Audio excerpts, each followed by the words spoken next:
आइए तो आज साथ मिलकर भगवान श्री राम के जीत का जश्न मनाते हैं और हर व्यक्ति में छुपे रावण को जलाते हैं। नमस्कार दोस्तों, मेरा नाम है प्रगति और मैं जर्नलिज्म और मास कम्युनिकेशन डिपार्टमेंट से। त्योहारों का मंजर तो हम सभी को बहुत ही भाता है और बहुत कुछ सिखा भी जाता है। तो आज हम बात कर रहे हैं भारत के त्योहारों में से एक प्रमुख त्योहार की, जिसका नाम है दशहरा। दशहरा जिसे हम विजयदशमी के नाम से भी जानते हैं, और सबसे विशेष बात यह है कि यह बुराई पर अच्छाई का प्रतीक है। अच्छाई की बात करें तो श्री मर्यादा पुरुषोत्तम भगवान राम और बुराई यानी कि बहुत अभिमानी और असुर रावण पर कैसे विजय प्राप्त करी, आइए जानते हैं। हम जानते हैं कि भगवान श्री राम को 14 वर्षों का वनवास मिला, जिस दौरान सबसे मुश्किल समय आया माता सीता का हरण, किंतु फिर भी भगवान राम ने अपना धैर्य नहीं खोया। भगवान एक मनुष्य के रूप में रहते हुए हमें जीवन जीना सिखाते हैं और भगवान श्री राम ने भी यही किया। भगवान राम ने अपने भाई लक्ष्मण, हनुमान और बाकी वानर सेना के संग मिलकर माता सीता को लाने का दृढ़ निश्चय लिया और वे आगे बढ़ते रहे वीरता के साथ सभी को शिक्षा देते हुए। अब बात करते हैं रावण की। वो लंकापति था, उसके पास सब कुछ था, धन, ज्ञान, अस्त्र शस्त्र, वैभव और बहुत कुछ। पर सबसे बड़ी चूक जो उसने की थी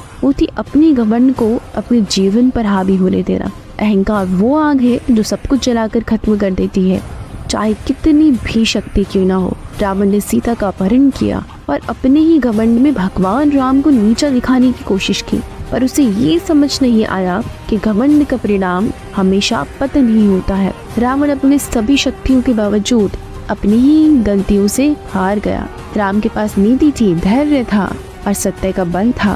रावण के पास बस अहंकार और अहंकार था। घमंडी कभी सच्चाई से जीत नहीं सकता, क्योंकि उसके अंदर सच को देखने का सामर्थ्य नहीं होता। एक एक करके राम ने रावण के सिर काटे, लेकिन असली युद्ध था उसके घमंड को तोड़ने का, और अंत में घमंड हार गया। अच्छाई ने बुराई को हमेशा के लिए खत्म कर दिया।